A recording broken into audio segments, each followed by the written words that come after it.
बहुत समय पहले की बात है। कासगंज नामक एक सुंदर सा गांव हुआ करता था। उस गांव में एक लकड़हारा रहता था जिसका नाम रामू था। रामू बहुत ही ईमानदार और मेहनती था। वह हमेशा अपने काम से खुश रहता था। उसके पास ज्यादा पैसे नहीं थे, लेकिन वह अपनी जिंदगी से संतुष्ट था। रामू के परिवार में उसकी पत्नी और उसके 2 बच्चे थे। रामू सेठ लालचंद के यहाँ लकड़ी काटने का काम करता था और लकड़ी काटने के बदले में सेठ लालचंद रामू को पैसे देता था, जिससे रामू और उसके परिवार का जीवन व्यापन होता था।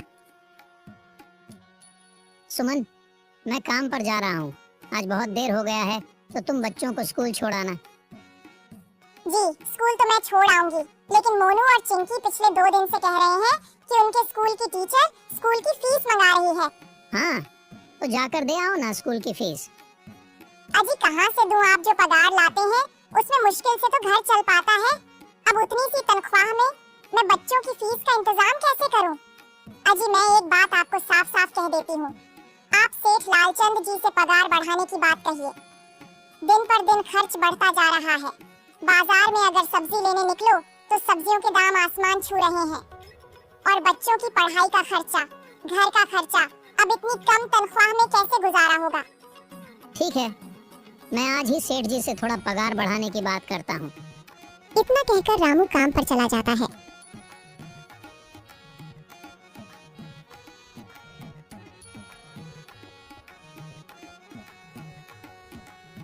अरे भाई, आज तो पगार का दिन है।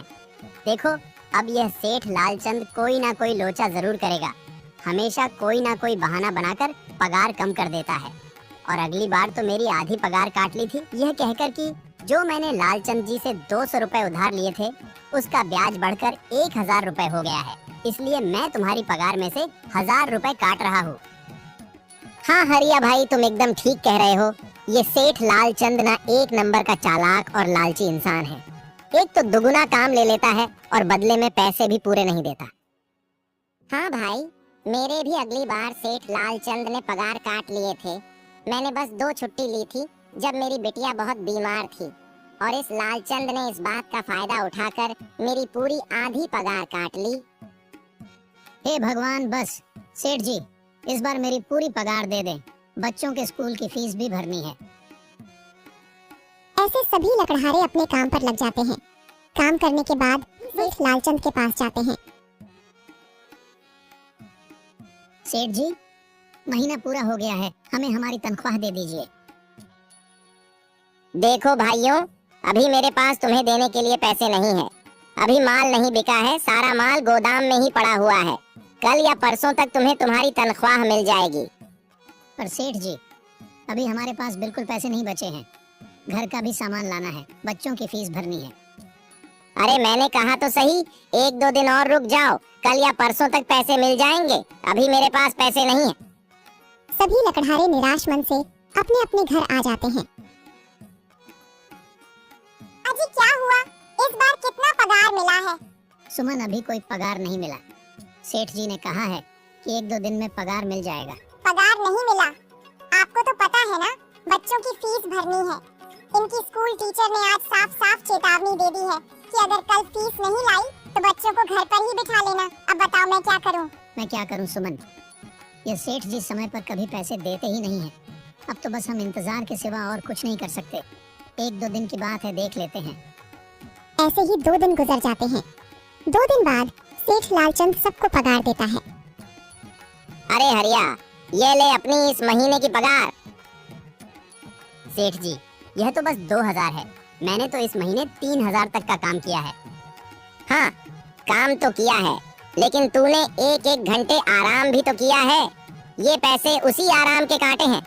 पर सेठ जी, आपने तो कहा था 8 घंटे काम के महीने में 3000 मिलेंगे, और मैंने तो 8 घंटे काम किया और 1 घंटे आराम। देख हरिया, मुझे ज्यादा हिसाब किताब ना समझा। ये 2000 रख, अगर चाहिए तो, और अगर नहीं चाहिए तो कहीं और काम ढूंढ ले। बेचारे हरिया के पास उन पैसे को लेने के सिवाय और कोई रास्ता नहीं था। हरिया चुपचाप वह पैसे रख लेता है। रामू, ये लो तुम्हारे 2500 रुपए। पर सेठ जी, 2500 क्यों? मेरे तो पूरे 3000 बनते हैं ना। मैंने तो कोई छुट्टी भी नहीं की और ना ही कोई आराम। मैंने तो अपना सारा काम समय पर किया है। हाँ, समय पर तो किया है, पर इस समय बाजार में लकड़ियों का दाम काफी सस्ता हो गया है। इस वजह से अभी तुम्हें भी पगार कम ही मिलेगी जब तक लकड़ियों का दाम नहीं बढ़ता। पर सेठ जी, बात तो 3,000 की हुई थी ना, अब 2,500 में मैं कैसे घर चलाऊंगा? बच्चों की स्कूल की फीस भी भरनी है सेठ जी। इस बार आप पूरे पैसे दे दीजिए। 2,500 ही मिलेंगे तुझे। यहाँ काम करना है तो कर, वरना कहीं और काम ढूंढ ले। बेचारे हरिया के पास उन पैसे को लेने के सिवाय और कोई रास्ता नहीं था।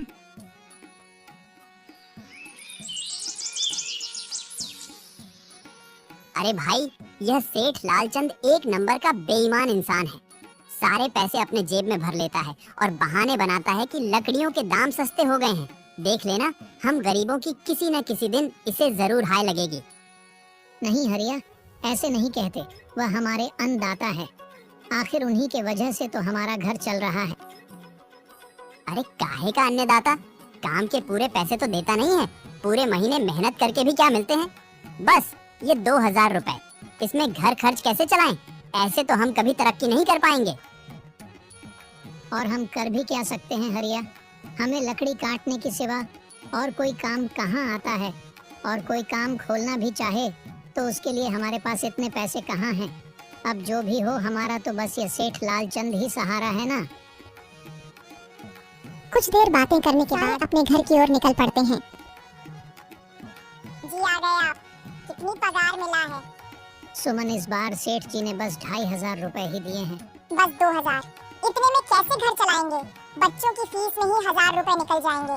फिर 1,500 में क्या क्या करेंगे? अब मैं क्या कहूँ सुमन, अब तुम्हें इसी में ही गुजारा करना होगा। तुम सबसे पहले बच्चों की फीस भर देना, इसके बाद बाकी का मैं देखता हूँ। अजी आप क्या देख लोगे? सेठ जी से पूरे पैसे तो मांगे नहीं गए आपसे? नहीं सुमन, मैंने सेठ जी से पैसों के लिए कहा था, पर सेठ जी ने साफ इनकार कर दिया और कहा, यह लेना है तो लो, वरना कहीं और काम ढूंढ सकते हो। मैं सोच रहा हूँ कि लकड़ी काटने के बाद मैं कहीं और भी काम ढूंढ लूं। सेठ जी के यहाँ से काम करने के बाद मैं दूसरी जगह पर काम किया करूँगा, इससे कुछ ज्यादा आमदनी हो जाएगी। आज ही मैं सेठ जी के यहाँ पर काम करने के बाद और भी जगह काम ढूंढने जाऊंगा। इतना कहकर रामू काम पर निकल जाता है और जैसा कि रामू ने कहा था, वह लालचंद के यहाँ काम करने के बाद काम की तलाश में निकल जाता है। रामू पूरे गांव में काम ढूंढता है, दुकानों दुकानों पर जाकर लोगों से काम मांगता है, मगर हर जगह रामू को केवल निराशा ही हाथ लगती है। अंत में थक हार कर रामू वापस जाने लगता है। तभी वह देखता है कि अचानक बहुत सारे भैंसों का झुंड उसकी तरफ दौड़े आ रहा है। यह देखकर रामू बहुत डर जाता है। वह इधर उधर देखता है तो उसे एक गुफा दिखती है और वह गुफा में जाकर छुप जाता है। जब भैंसों का झुंड वहां से निकल जाता है तब रामू की जान में जान आती है।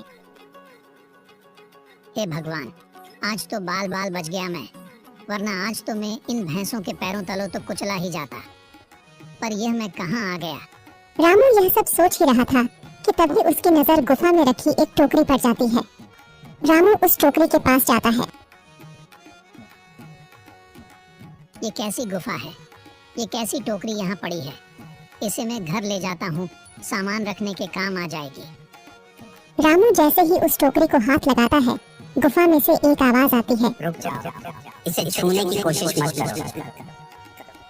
यह आवाज सुनकर रामू एकदम पीछे हट जाता है। तभी गुफा में एक जिन्न प्रकट हो जाता है और वह रामू से कहता है, कौन हो तुम और मेरी गुफा में क्या कर रहे हो? मुझे माफ करना, आप जो भी हो।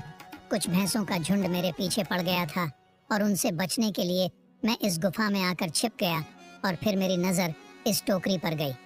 माफ कीजिए, मुझे लगा यहाँ कोई नहीं है तो यह टोकरी किसी की नहीं होगी, इसलिए मैंने इसे छुआ। रामू, तुम्हें डरने की जरूरत नहीं है। मैं तुम्हारे बारे में सब जानता हूँ। मेरी नजर एक बार भी जिस पर पड़ जाती है, मैं उसका इतिहास अपनी खुली आंखों से देख सकता हूँ। पर आप है कौन और आप इतने विचित्र क्यों दिखाई पड़ रहे हैं? आप अपना परिचय दीजिए। कौन है आप? मैं एक जिन हूँ और मैं कई सालों से इस गुफा की रक्षा कर रहा हूँ। यह गुफा मेरे पूर्वजों की है। इस गुफा में केवल वही इंसान घुस सकता है जिसका मन बिल्कुल पवित्र हो। अगर तुम अपवित्र होते तो तुम इस गुफा में कभी नहीं घुस पाते। तुम एक सच्चे इंसान हो, इसलिए तुम इस गुफा में घुस पाए और इस टोकरी को छू पाए। अब तुमने इस टोकरी को छुआ है तो यह टोकरी तुम्हारी हुई। नहीं, मुझे ये टोकरी नहीं चाहिए, मैं तो बस देख रहा था। डरो मत रामू, तुम ये टोकरी ले जाओ। ये कोई साधारण टोकरी नहीं है, बल्कि यह जादुई टोकरी है। जादुई टोकरी? क्या यह वही जादुई टोकरी है जिसके बारे में हमारी दादी कहानी सुनाई करती थी कि किसी गांव में एक जादुई टोकरी हुआ करती थी और वह सबकी इच्छाएं पूरी करती थी? हाँ रामू, ये वही जादुई टोकरी है। अब तुम इस टोकरी के मालिक हो। तुम इसके इस्तेमाल से अपनी स्थिति सुधार सकते हो, पर याद रखना, तुम जो भी वस्तु इस टोकरी में एक बार डालोगे, वह चीज ही तुम्हें बार बार इस टोकरी में डालनी होगी। इसके अलावा तुम और दूसरी कोई चीज इस टोकरी में नहीं डाल सकते। अगर तुमने ऐसा किया तो इसका परिणाम तुम्हें ही भुगतना होगा। मेरी इस बात को हमेशा ध्यान में रखना और सोच समझकर बिना लालच किए इस टोकरी में वह ही सामान रखना जिसकी तुम्हें जरूरत हो। रामू टोकरी को लेकर घर आ जाता है। सुमन, ये देखो, ये मैं क्या लेकर आया हूँ। क्या लाए हो आप? बस ये एक टोकरी। सबसे पहले ये बताइए, आप तो काम की तलाश में गए थे ना, तो कोई दूसरा काम मिला कि नहीं? नहीं। अरे सुमन, मेरी पूरी बात तो सुनो। ये कोई ऐसी वैसी टोकरी नहीं है, बल्कि ये एक जादुई टोकरी है। रामू सुमन को वह सारी घटना के बारे में बताता है जो उसके साथ हुई।